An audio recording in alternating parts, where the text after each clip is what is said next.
अस्सलाम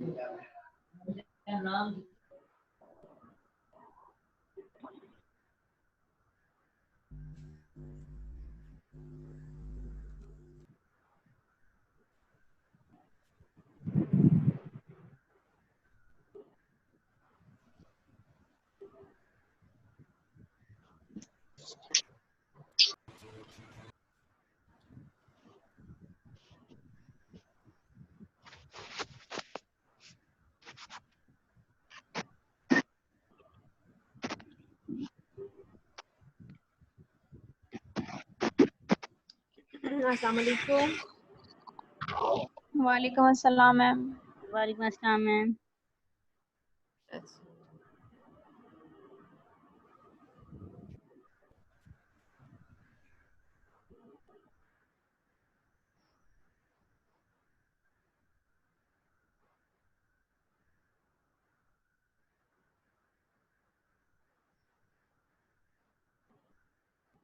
हाँ जी, शुरू करें लेक्चर को बेटा। 39 पार्टिसिपेंट्स हुए अभी। Yes ma'am. Yes ma'am. चले ओके। अब आज पहले हमारा डिस्कशन सेशन था, तो डिस्कशन में जो क्वेश्चंस मेरे साथ शेयर किए गए हैं उसमें एक क्वेश्चन है जी शैला का question. I think Accolade grading should have more dispersionability than Accolade grading because of greater number of groups। ठीक है ना, यही हमने पढ़ा था।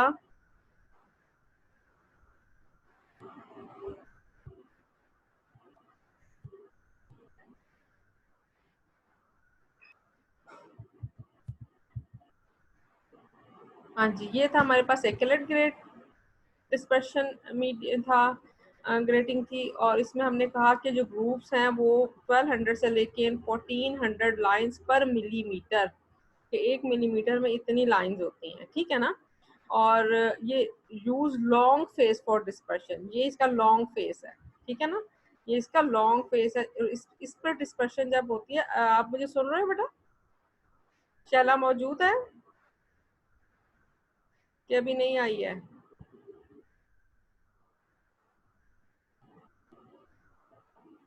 नहीं है मैम। नहीं है, अच्छा जी, चलें फिर बहरहाल वो सुन लेगी इस पर।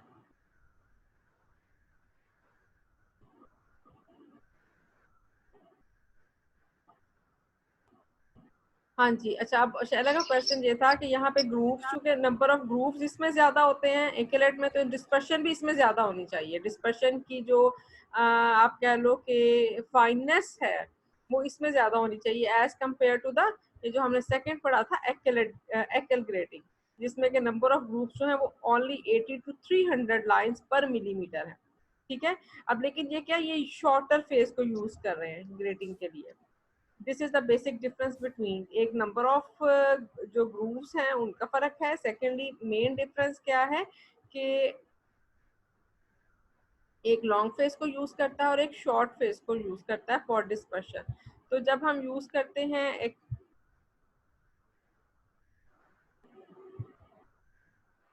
आप लोग पता नहीं 15 मिनट पर आप लोगों को आ जाना चाहिए। मैं देर शुरू करती हूँ 3-4 मिनट, फिर भी आते रहते हो लगातार। अच्छा जी, तो इन डैट केस क्या है आपके पास कि यहाँ पे अगर अब आप पीछे देखोगे ना,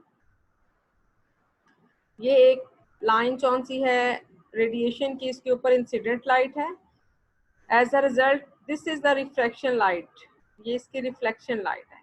ठीक है ना, और अब क्या है कि ये जो इसका नॉर्मल है, ग्रेटिंग का नॉर्मल है, ये इसके ऊपर भी फॉल करती है, और सम टाइम ये इसके अवे फ्रॉम दी ग्रेटिंग भी आपको कौन सा है वो रिफ्रैक्शन का एंगल देगी। ये डायफ्रैक्शन का एंगल है एट रिफ्लेक्टेड एंगल आर, ये रिफ्लेक्टेड एंगल आर पर इसके, और यहाँ से ये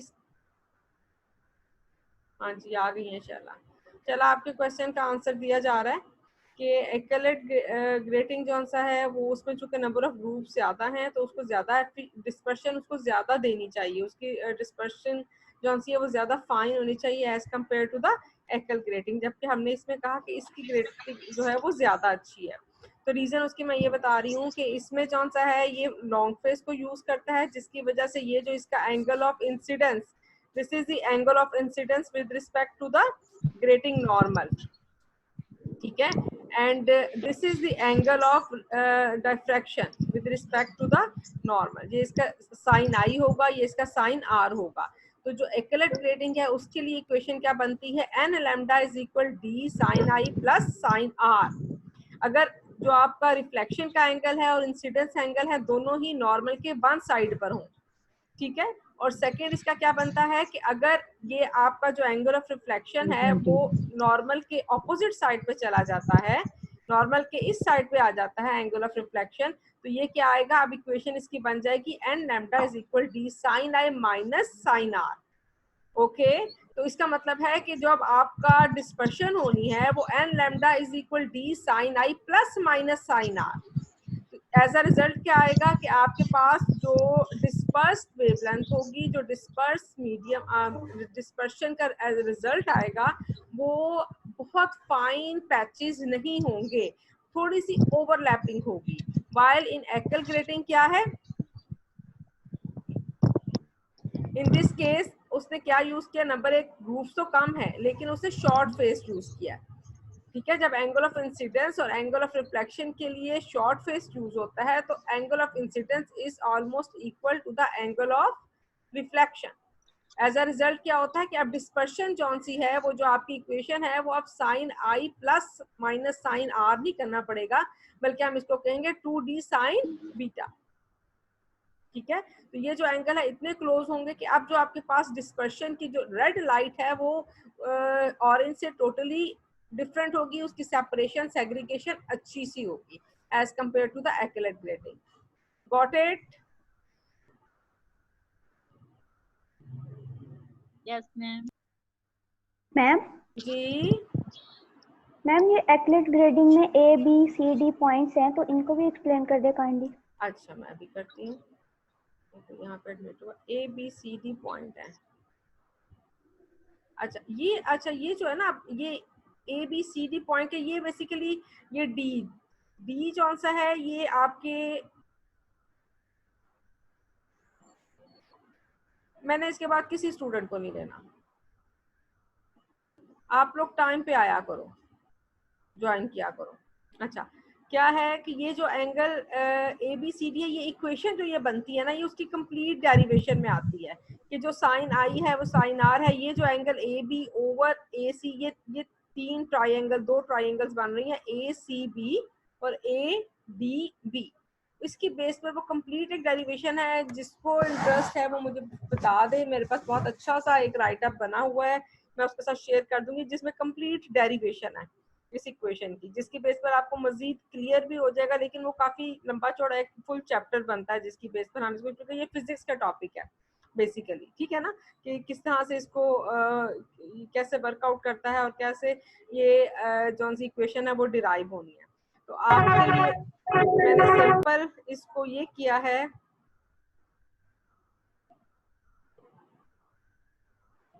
कि आपको समराइज करने के लिए, जस्ट ये बताने के लिए कि ये किस तरह से दो different types of diffraction grating है, दोनों में बेसिक डिफरेंस क्या है, दोनों के लिए इक्वेशन जौन सी है वो डिफरेंट है, और किस तरह से जो डिस्पर्शन मीडियम है वो एक्ल का ज़्यादा है as compare to the accurate grating, क्योंकि डिस्पर्शन बेसिकली क्या होती है, separation segregation of different fragments. तो जहाँ पे ओवरलैपिंग, यहाँ पे आप देख रहे हो ना इसकी, ये 1 2, अब ये 1 से 1 डैश तक ये सारी क्या आएगी, ये आपके पास एक सपोज ये रेड बीम है, ठीक है, ये रेड बीम यहाँ से स्ट्राइक करेगी, यहाँ पे रिफ्लेक्ट करेगी और इसके दरमियान में ये शेड्स भी आएंगे। तो ये जो एरिया है ये आपको रेड कलर देगा, ये थोड़ी सी सेकंड जो उसके साथ रेड के साथ अगर ऑरेंज है तो उसकी मिक्सिंग देगा, फिर अगर यहाँ पे येलो है तो ये उसकी मिक्सिंग देगा। तो आपके पास जो डिस्पर्शन है वो डिस्पर्स तो हो जाएगा, लेकिन जो उसकी फाइननेस है वो इतनी ज्यादा नहीं होगी जितनी के एक्ल ग्रेटिंग में मैं आपको शो कर रही हूँ, क्योंकि इसमें देखिए दो जोन से हैं वो बहुत क्लोज हैं, R is approximately of I is approximately equal to, हमने फिर ये कहा कि ये बीटा है, जिसकी वजह से जो रेड कलर है वो ऑरेंज के साथ मिक्स नहीं करेगा, जो ऑरेंज कलर है वो येलो के साथ मिक्स नहीं करेगा। ओके ठीक है, ABCD जिसने पढ़ना है वो मुझे व्हाट्सएप कर दे, मैं उसके साथ फाइल शेयर कर दूंगी जिसमें ये कंप्लीट ABCD की डेरिवेशन आ जाती है। ठीक है, कि ये किस तरह से हमने साइन आई को कैसे किया है। ये इस ट्राइंगल को, वो होता है ना कि हमने टेंजेंट पे भी जाते हैं, फिर वो जो आपका मेरा ख्याल है कि बेस इज इक्वल जो आपका परपेंडिकुलर, वो एक फार्मूला है मैथ्स का, उसको सारा डिराइव करके फिर ये इक्वेशन बनती है। ठीक हो गया जी। अगला क्वेश्चन था what does polarity of ground and excited state means. Mariam Ishtiaq ने, मरियम ये क्या था, ये कहाँ पे था, मुझे कुछ इसका आइडिया नहीं हो रहा था, ये कहाँ पे लिखा हुआ है, ये किसके रेफरेंस से आपने पूछा। Mariam is over here. Ma'am हाँ जी जी। आप क्वेश्चन रिपीट कर दें kindly. What does polarity of ground and excited state means. नहीं मैम ये मेरा क्वेश्चन नहीं था। मरियम इश्तियाक BS6 इवनिंग के नाम से मुझे ये क्वेश्चन आया हुआ है, तो मुझे ये कुछ समझ नहीं आ रही कि ये कहाँ पे लिखा हुआ है, उसके रेफरेंस से मैं फिर आपको एक्सप्लेन कर सकती हूँ। ठीक है, चलिए फिर जो भी है वो मुझे बाद में बता दे। उसके बाद एक नो आया है जी। जी बेटा। Excuse me ma'am. जी बेटा। जी जी। मैम ये इफेक्ट ऑफ सॉल्वेंट में जो था वो मैं पढ़ रही थी, उसमें मैंने ये पढ़ा था कि जो पाई स्टार होता है वो पोलर ज्यादा है पाई की निस्बत। तो इसकी मुझे समझ नहीं आ रही थी कि किस तरह वो पोलर ज्यादा हो सकता है। Pi star is more polar than the that pi orbital. Pi orbital. वो ये तो अब बहुत पीछे चले गए हो। ये तो मैंने आपको लेक्चर पूरा दिया था, सॉल्वेंट का इफेक्ट था और उसमें मैंने आपको समझाया था। ये कोई एक्सप्लेन कर सकता है स्टूडेंट इस वक्त। सॉल्वेंट के इफेक्ट में हमने देखा था कि सॉल्वेंट के इफेक्ट में हमने कहा था कि जो पोलैरिटी है वो ग्राउंड स्टेट और एक्साइटेड स्टेट की पोलैरिटी से क्या फर्क हमें समझ लगता है।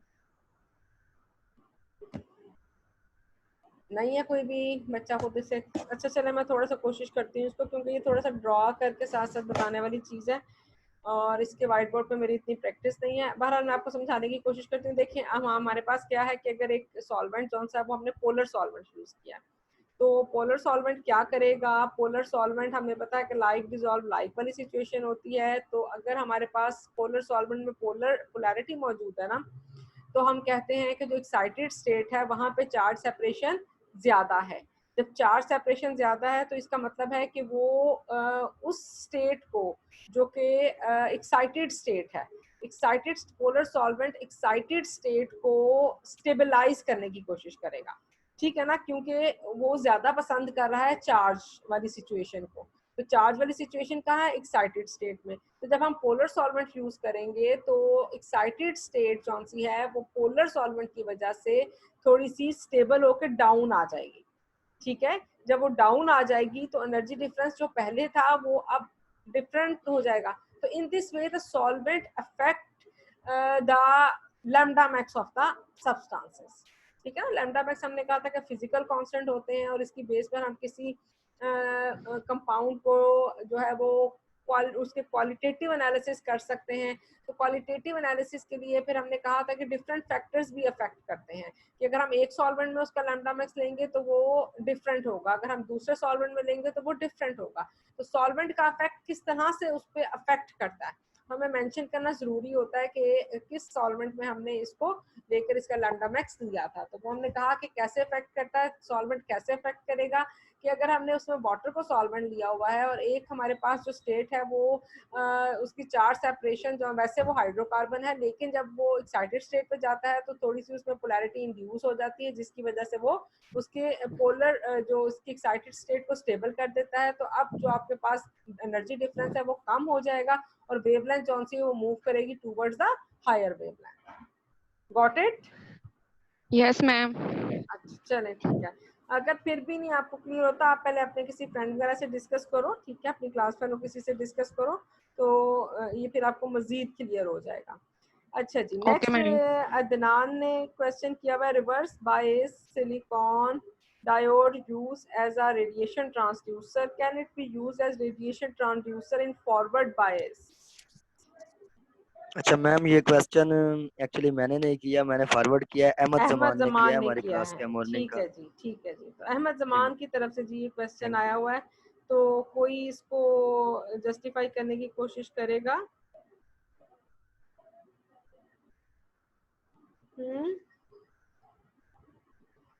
रिवर्स बायस को मैं क्वेश्चन रिपीट कर दूं? उन्होंने कहा है, मैंने ये कहा था ना कि आपका जो सिलिकॉन डायोड है वो हमने रिवर्स बायस में वर्क करना है, तो क्या वो फॉरवर्ड बायस में भी जो सा है वो एज अ रेडिएशन ट्रांसड्यूसर काम करता है?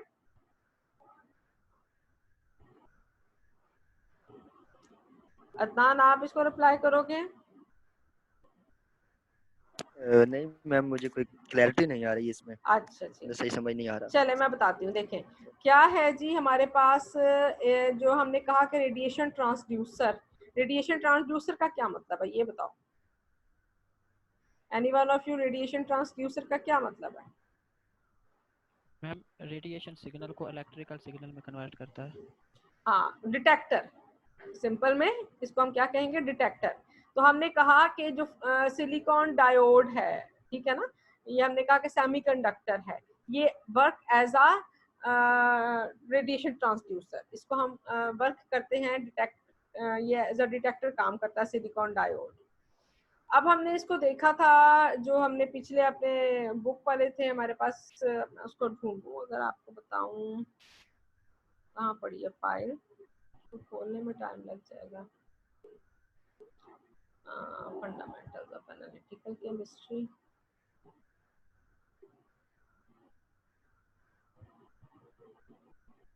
अच्छा उसमें फिर मैंने आप,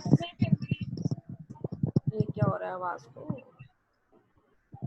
मैम हाँ हाँ, मैम करंट तो दोनों में फ्लो हो रहा है, दोनों ट्रांसड्यूसर यूज हो सकते हैं, लेकिन जो रिवर्स बाइस्ड है वो ज्यादा सेंसिटिव है, क्योंकि उसमें अगर थोड़ा सा भी करंट आएगा ना तो उसका डिफरेंस जो है वो मालूम होगा, लेकिन जो फॉरवर्ड बाइस है वो इतना सेंसिटिव नहीं होगा। हाँ बिल्कुल, थोड़ा सा आप बिल्कुल ठीक कह रही है। इसको मजीद एक्सप्लेन कर देते हैं इनके लिए जिनको थोड़ी सी कंफ्यूजन हो रही है कि कैसे ये वर्क करेगा। ये निकल आया, ठीक है जी, ये मेरे पास निकल आया, मैं भी आपके साथ शेयर करती हूँ।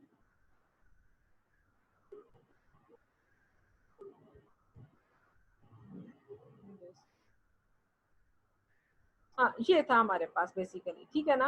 ये इसका एनालॉग है। उसके बाद ये जो फॉरवर्ड बायस है, फॉरवर्ड बायस में क्या होता है कि ऑपोजिट चार्जेस जो से ये नेगेटिव, यहाँ से चार्ज इसको मिलता जाता है, ये जंक्शन पे इसके साथ पोल के साथ मीट करते रहते हैं और करंट फ्लो होता रहता है। ये फॉरवर्ड बायस है, करंट फ्लो हो जाता है। करंट फ्लो होता है तो क्या होता है, जो आपकी एलईडी लाइट्स होती है ना, वो भी सेमीकंडक्टर डायोड्स ही हैं बेसिकली, तो उसमें वो फॉरवर्ड बायस में काम करती हैं। एज अ रिजल्ट क्या होता है, करंट फ्लो होता है और लाइट एमिट होती है, ठीक है।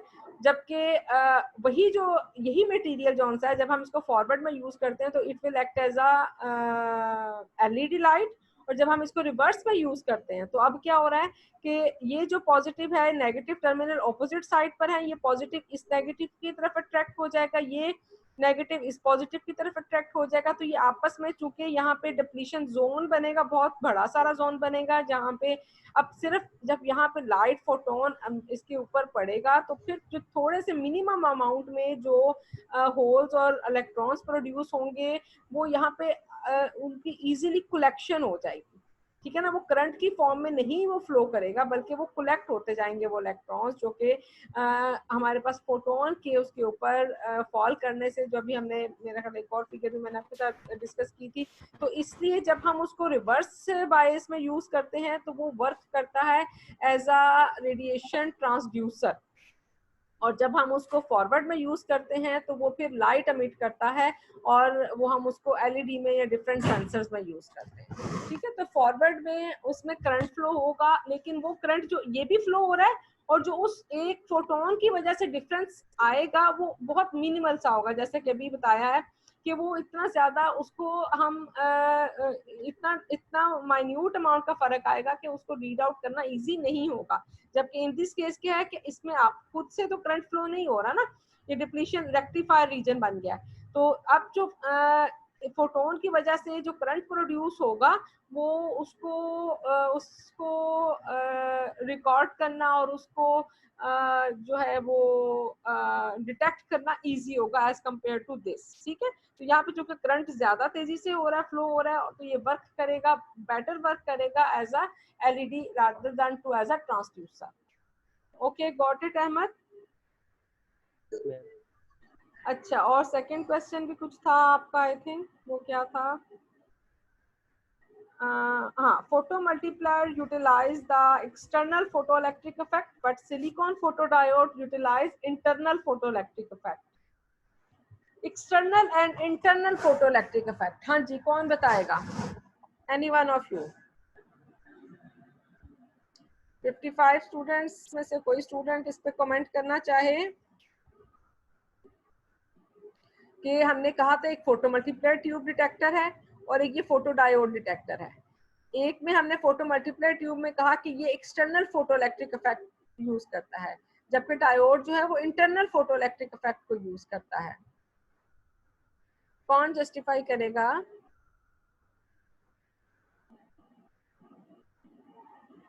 कोई नहीं?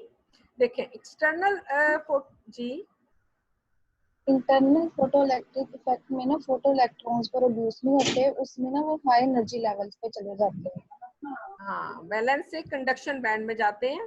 ठीक है, सेमीकंडक्टर यूज हो रहा है ना, तो यहाँ पे वो क्या हो रहा है, ये जो इंटरनल उसके इंटरनल सेमीकंडक्टर की वजह से जो पॉजिटिव और नेगेटिव होल्स बनते हैं, और इन होल्स और ये इलेक्ट्रॉन, मोबाइल इलेक्ट्रॉन जो है वो प्रोड्यूस होते हैं। जबकि हमने फोटो मल्टीप्लायर में क्या पढ़ा था कि वो पे मेटल ऑक्साइड्स यूज होते हैं। तो मेटल, यानी ये जो सा आपका था फोटो ट्यूब्स, तो ये क्या, इलेक्ट्रॉन्स इजेक्ट हो जाते हैं सरफेस के ऊपर से, निकल जाते हैं बाहर मेटल की सरफेस से, क्योंकि यहाँ पे मेटल ऑक्साइड है ना, ये ज्यादा अच्छे कंडक्टर हैं। तो वो इलेक्ट्रॉन, दिस कलेक्शन या this detection is based on the external photo electric effect. While in this case जहाँ पर हमने ये देखा है, तो ये क्या होता है, यहाँ पे हम इसको डिटेक्ट करते हैं on the base of internal photo electric effect के। जब उसके ऊपर फोटोन पड़ते हैं तो एज अ रिजल्ट होल और जो सा मोबाइल इलेक्ट्रॉन प्रोड्यूस होते हैं, लेकिन वो मेटल को छोड़ते नहीं है। वो जो आपका सेमीकंडक्टर है उसको छोड़ते नहीं, बल्कि क्या होता है कि वो उसके ऊपर रिकम्बाइन भी हो जाते हैं, और यानी कि उसमें एक्सटर्नल इजेक्शन नहीं होती, बल्कि for the time being internal जो सा है वो कॉम्बिनेशन और रिकॉम्बिनेशन का प्रोसेस होता है, और वो कंडक्शन बैंड में जाते हैं, वहां से एमिट आउट नहीं होते। ठीक है जी, अहमद जमान मौजूद हैं जी? यस मैम, अंडरस्टैंड हो ठीक है, गया। क्लियर हो गया। अच्छा, और क्या यस मैम। क्वेश्चन था? एक और भी स्टूडेंट के क्वेश्चंस थे, वो क्या थे जी? नहीं, कौन था बच्चा? वो गर्ल है जो काफी ज्यादा क्वेश्चंस। हाँ, नॉमिनल वेवलेंथ क्या होती है? ये कौन है भाई, क्या नाम है बच्ची का? मरियम। नॉमिनल वेवलेंथ क्या होती है? कहाँ पे पढ़ा बेटा ये नॉमिनल वेवलेंथ? मुझे थोड़ा सा बताओ। मैम ये इंटरफेरेंस फिल्टर्स के अंदर ग्राफ है ना, उसके अंदर लिखा हुआ है। अच्छा, मैं बताऊं? जी जी, बताएं बताएं। श्योर। मैम, नॉमिनल वेवलेंथ उसे कहते हैं जो हम सिलेक्ट वेवलेंथ करते हैं कोई भी ऑब्जर्वेशन या मेजरमेंट करने के लिए। इसको ऐसे भी ले सकते हो कि देखिए, हमने कहा कि नॉमिनल का वर्ड वैसे क्या होता है कि सिलेक्टिव, ठीक है ना। इसको हम फॉर्मल के मानी में भी ले सकते हैं कि या फिर इसको हम, अगर ये इंटरफेरेंस में आपने पढ़ा है ना, देखिए अगर आप इसको डायफ्रैक्शन में पढ़े तो नॉमिनल वेवलेंथ, जिस तरह अभी इन्होंने बताया कि सिलेक्टेड वेवलेंथ, हम कहेंगे कि हमने कौन सी सिलेक्ट की, फॉर्मल वेवलेंथ, हमने किस रीजन को स्टडी करना है, तब ये वहां पर इसको हम इस मानों में लेंगे। नॉमिनल एक इंग्लिश का वर्ड है बेसिकली। और अगर हम इसको, आप इंटरफेरेंस के ग्राफ में आपने पढ़ा है, तो फिर होता है कि देखिए मैं आपको सेंटेंस बोलती हूँ कि for this tuition he charge the nominal fee, कि उसने बहुत थोड़ी सी फीस ली। तो अगर आपने इंटरफेरेंस में पढ़ा है तो ये नॉमिनल वेवलेंथ का मतलब ये आएगा कि वहां पे जो इंटरफेरेंस पीक्स आती हैं वो बहुत थोड़ी सी होती हैं, थोड़ी सी वेवलेंथ की पीक्स नॉमिनल। लेकिन अगर आप उसको वहां पे पढ़ते हो तो फिर वो है कि selected wavelength. Got it Mariam? जी मैम। अच्छा, एक आपने पूछा है जी, क्या उस सेलाइट सॉल्ट के ऑप्टिकल मटेरियल यूवी के लिए भी यूज हो सकते हैं? लिथियम फ्लोराइड, पोटाशियम ब्रोमाइड की रेंज देखी गई है। हाँ जी, ये जो ग्राफ, मेरा ख्याल है आप इस ग्राफ की बात यूज कर रहे हो, इसी में है ना वो ग्राफ जी, दिस वन। कहते हैं कि ये जो हेलाइड वाले सॉल्ट्स हैं, क्या ये यूवी में भी हम इन मटेरियल्स में यूज कर सकते हैं? जी जरूर, इसका यही मतलब है कि आपका जो ये वाला है, ये 700 से लेकर आप 40,000 नैनोमीटर तक की वेवलेंथ के लिए आप इस मटेरियल को यूज कर सकते हो। और लिथियम फ्लोराइड जो है वो ये आपके 150 से लेके 7000 नैनोमीटर की यूज कर सकते हो। लेकिन आप ये सारी चीजें सिर्फ हम इस पे ये इसकी रेंज बता दी गई है ना कि इन इन रेंज में ये काम करता है। अब इस रेंज के बाद आपने ये देखना है कि हमारे लिए इकोनॉमिकल क्या है। और एक चीज होती है जब मेथड डेवलपमेंट कर रहे होते हैं ना हम, ये जब भी हमको सिलेक्शन करते हैं, अभी इंस्ट्रूमेंट बनाना है, इसकी वर्सटैलिटी है, तो मेथड डेवलपमेंट में या प्रोटोकॉल फॉलोअर में एक बड़ी इंपॉर्टेंट चीज होती है लीनियरिटी। लीनियरिटी ये होती है कि जो हम बात कर रहे हैं कि ये इसके साथ रिएक्ट नहीं करेगा, या ये इसको सारे का सारा इस रेंज को मुकम्मल तौर पे अमिट करेगा, तो क्या वो बिल्कुल उसका बिहेवियर लीनियर होगा या थोड़ी सी को वो अमिट करेगा और कर्व सा एक स्लोप आएगा। अगर हम उसका स्टडी करेंगे उसकी उसके इंटरेक्शन को विद दिस लाइट के, अगर हमने वाइट लाइट को इसके ऊपर थ्रो किया है, इसके ऊपर स्ट्राइक किया है, तो क्या ये 150 से लेके 7000 नैनोमीटर तक हमें शार्प स्ट्रेट लाइन देगा कि जो है वो सारी की सारी वो अमिट कर रहा है, कि सम टाइम वो कुछ अमिट करता है कुछ रेंज को, कुछ रेंज के लिए नहीं अमिट करता। तो अब देखिए सिलेक्टिविटी किसकी ज्यादा है। अगर हमने यूज करना है यूवी रीजन, तो यूवी रीजन के लिए सबसे अच्छा क्या है, क्वार्ट्ज। देखिए ये आपके पास 150 से लेकर, तो ये आपको क्वार्ट्ज सिलिका, ये आपको ये दे रहा है 2000 नैनोमीटर तक का। या कोरेक्स ग्लास है, सिलिकेट ग्लास है। तो ये जितनी ज्यादा उसकी अब कह लो कि स्पेशलिटी है, वो बाकी यहाँ पे उसके साथ जो है वो IR रेडिएशन को बिल्कुल स्टडी नहीं कर रहा। इसका मतलब है कि जब हम ये मटेरियल यूज करेंगे तो उसमें ये इंटरफेरेंसेस नहीं होंगी। तो वो जो फ्लक्चुएशन, रेडिएशंस की फ्लक्चुएशन हमने देखी थी, जो इम्प्योरिटीज हमने स्टडी की हैं, जो आपने वो हमारे पास एक लाइट थी कि जो कैस्ट्रे लाइट है, वो सारी जो कंफ्यूजन है वो मिनिमाइज होती जाएंगी जितना हम सिलेक्टिव मटेरियल यूज करते जाएंगे। तो नो डाउट हम इसको यूज कर सकते हैं, इन हेलाइट्स को, पोटाशियम ब्रोमाइड को भी यूज कर सकते हैं। लेकिन फिर क्या है कि यहाँ पे IR रेडिएशंस जौन सी हैं, जब ये UV अमिट होगी तो साथ IR भी कुछ अमिट हो जाएंगी, जिसकी वजह से स्ट्रे लाइट की जो लिमिटेशंस थी वो बहुत ज्यादा वो फेस करनी पड़ेगी। स्पेक्ट्रा में जौन सा है वो इतनी शार्प पिक्स नहीं आएगी। ठीक है मरियम? जी मैम। इस लाइन को भी एक्सप्लेन कर दें कि first diode maintain voltage with respect to the cathode. ये आपने फोटो मल्टीप्लाई ट्यूब को डिस्कस किया है। ठीक है, इसमें आपने पहले क्वेश्चन ये किया है कि जी अगर उसमें हमने कैथोड भी मौजूद है और एनोड भी, तो डायनोड, सीरीज ऑफ डायनोड की क्या जरूरत पड़ गई है। तो ये तो फोटो मल्टीप्लाई ट्यूब की बेस है कि ये डायनोड्स हमने क्यों इंक्रीज किए। कौन इसका रिप्लाई करेगा? मैम सेकेंडरी इलेक्ट्रॉन्स जो हैं वो रिलीज होते हैं, जिसकी वजह से करंट है एम्पलीफाई हो जाता है। तो माइन्यूट से माइन्यूट भी अगर करंट आता है तो वो एम्पलीफाई हो जाएगा और फिर वो इजीली डिटेक्ट हो सकेगा। मरियम समझ लग गई है? जी मैम। ठीक है ना, उसको एम्पलीफाई करने के लिए कि हम जो मिनिमल, हमारा जो सा भी मिनिमल का वर्ड दोबारा मैं यूज करूँ कि अगर मिनिमल सा भी कोई 1-2 फोटोन भी उसके ऊपर पड़ते हैं, आपका तो डिटेक्टर इतना सेंसिटिव है कि वो आपको बड़ी अच्छी शार्प सी सिग्नल देगा, क्योंकि उसके इंटरनल एम्पलीफिकेशन सिस्टम लगा हुआ है, जिसकी वजह से वो आपको हर पीक जौन सी है वो शार्प आएगी। फिर उसने कहा कि first dynode maintain voltage with respect to the cathode. इसका क्या मतलब है? हाँ जी, कौन इसको एक्सप्लेन करेगा? मैम जो कैथोड के लिहाज से नोड मैम ज्यादा क्वेश्चन पॉजिटिव रिपीट होता कर है, दें। जितना पोटेंशियल हाँ, ये भी जितना आंसर कर पोटेंशियल लिया। डिफरेंस ज्यादा होगा, जितना पोटेंशियल डिफरेंस ज्यादा होगा वो करंट जल्दी उतना ही फ्लो करेगा, इसलिए वो ठीक है ना, अपने प्रोसेसिंग भी करंट तेज को, हो जाती है। बिल्कुल ठीक है, करंट को फ्लो करने के लिए, इलेक्ट्रॉन को मूव करने के लिए कोई डायरेक्शन चाहिए ना। और वो डायरेक्शन कैसे होगी? जितने ज्यादा इलेक्ट्रोपॉजिटिव वोल्टेज ज्यादा होती जाएगी, इलेक्ट्रोपॉजिटिविटी ज्यादा होती जाएगी, वो उधर को मूव करता जाएगा। अगर इलेक्ट्रोपॉजिटिविटी ज्यादा नहीं होगी तो उसे क्या मुसीबत पड़ी है, वो ये अपनी जगह छोड़ के दूसरी जगह पे जाए। जब भी कोई इंसान कोई भी चीज, कोई भी एटम अपनी जगह छोड़ेगा तो बेहतरी के लिए छोड़ेगा ना। अगर वो पहली बेहतर जगह पे मौजूद है तो वो आगे क्यों जाएगा?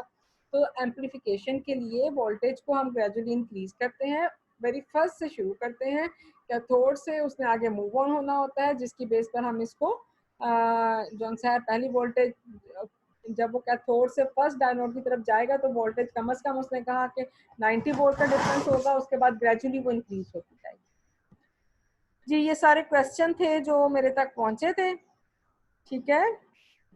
इसके अलावा इस वक्त किसी के जहन में कोई क्वेश्चन हो तो?